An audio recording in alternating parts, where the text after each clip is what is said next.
जैन आगमों में जब भूगोल की बात आती है, तब काल चक्र की बात जरूर आती है। अधिद्वीप के भरत क्षेत्र और ऐरावत क्षेत्र में अवसर्पिणी और उत्सर्पिणी नामक काल रहता है।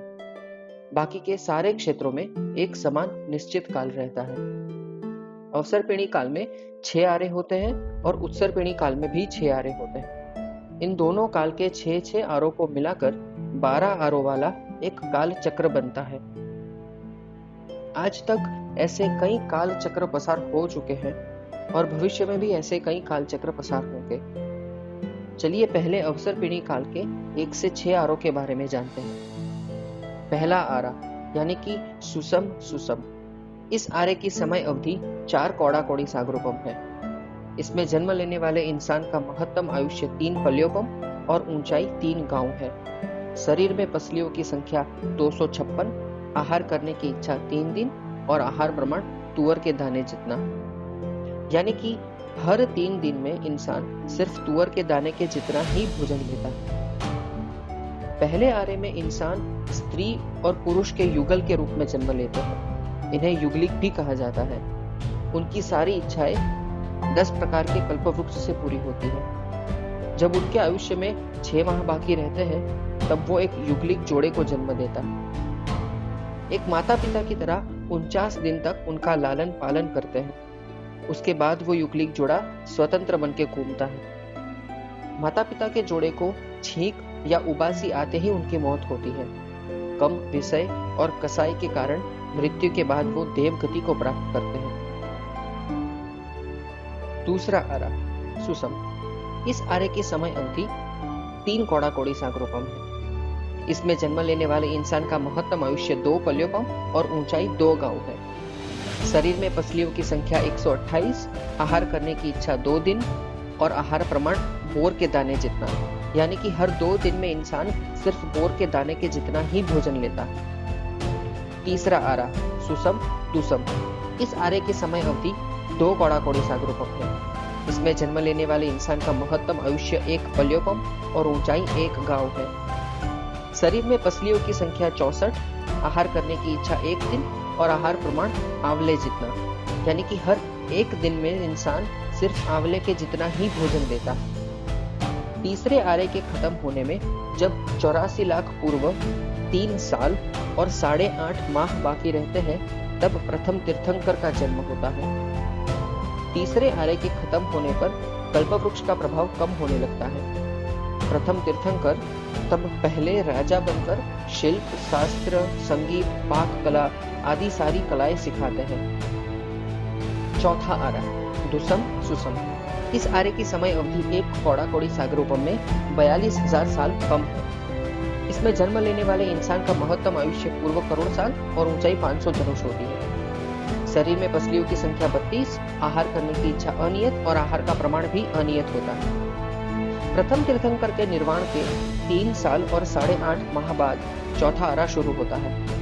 और जब चौथे आरे में 3 साल और 8.5 माह बाकी रहते हैं, तब 24वें तीर्थंकर मोक्ष को पधारते हैं। 5वां आरा यानी कि दुसम। इस आरे की समय अवधि 21,000 साल है। इसमें जन्म लेने वाले इंसान का महत्तम आयुष्य 120 साल और ऊंचाई 7 हाथ होती है। शरीर में पसलियों की संख्या 16, आहार करने की इच्छा अनियत और आहार का प्रमाण भी अनियत रहता है। 5वें आरे में कसाय, काम, आसक्ति, अभिमान सब बढ़ने लगता है। दुकाल पड़ता है, हिंसा भी बढ़ती है। देवताओं और विद्याओं के प्रभाव भी कम हो जाता है। दूध, घी, वनस्पति आदि में भी सत्व कम होने लगता है। छठा आरा यानी कि दुसम दुसम। इस आरे की समय अवधि 21,000 साल है। इसमें जन्म लेने वाले इंसान का महत्तम आयुष्य 20 साल और ऊंचाई 1 हाथ है। शरीर में पसलियों की संख्या 8, आहार करने की इच्छा अमर्यादित और आहार का प्रमाण भी अमर्यादित रहता है। इस आरे में दिन की तेज धूप और रात की कड़कड़ाती ठंड से सारी इमारतें नष्ट हो जाएगी। वैताड्य पर्वत से उत्तर और दक्षिण में सरस्वती, गंगा और सिंधु नदी के किनारे पर 72 बिल यानी कि गुफाओं में इंसान रहेंगे। इस आरे में इंसान मच्छी आदि जलचर जीव का आहार करेंगे। इंसान क्लेश वाले, दुर्बल, दुर्गंधी, रोगिष्ट और अपवित्र बन जाएंगे। 6 साल की स्त्री गर्भ को धारण करेगी और एक साथ कई बच्चों को जन्म देगी। धर्म और पुण्य से रहित और केवल दुख में जीवन बिता के आयुष्य खत्म करके इंसान सीधा नर्क या तिर्यंच गति में जाएगा। चलिए अब बात करते हैं उत्सर्पिणी काल के बारे में। अवसर्पिणी काल से विपरीत होता है उत्सर्पिणी काल, यानी कि इसका पहला आरा अवसर्पिणी के 6ठे आरे जैसा और दूसरा आरा अवसर्पिणी के 5वें आरे जैसा होता है। ऐसे ही इसका 6ठा आरा अवसर्पिणी के पहले आरे जैसा होता है। उत्सर्पिणी काल के दूसरे आरे में 5 तरह की बारिश होगी।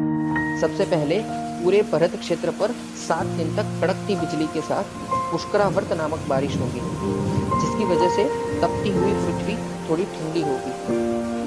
उसके बाद फिर 7 दिन तक शिव नामक बारिश होगी, जिससे जमीन के अंदर अच्छे गंध, रस और स्पर्श पैदा होंगे।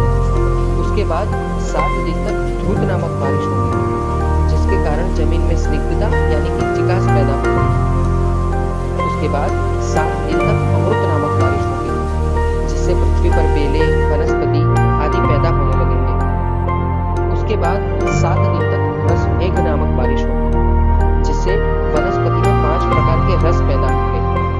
इस लगातार हो रही बारिश और पृथ्वी में आ रहे इस परिवर्तन को देखकर इंसान खुश हो जाएगा और मांसाहार छोड़ने का संकल्प करेगा। तीसरे आरे में 23 तीर्थंकर, 11 चक्रवर्ती, 9 वासुदेव, 9 प्रतिवासुदेव और 9 बलदेव जन्म लेंगे और चौथे आरे में 24वें तीर्थंकर और 12वें चक्रवर्ती जन्म लेंगे। उनके बाद से कल्पवृक्ष का असर शुरू होने लगेगा। इंसान की सारी इच्छाएं अब कल्पवृक्ष पूरी करेंगे। फिर से युगलिक पैदा होने लगेंगे, धर्म का विच्छेद होगा।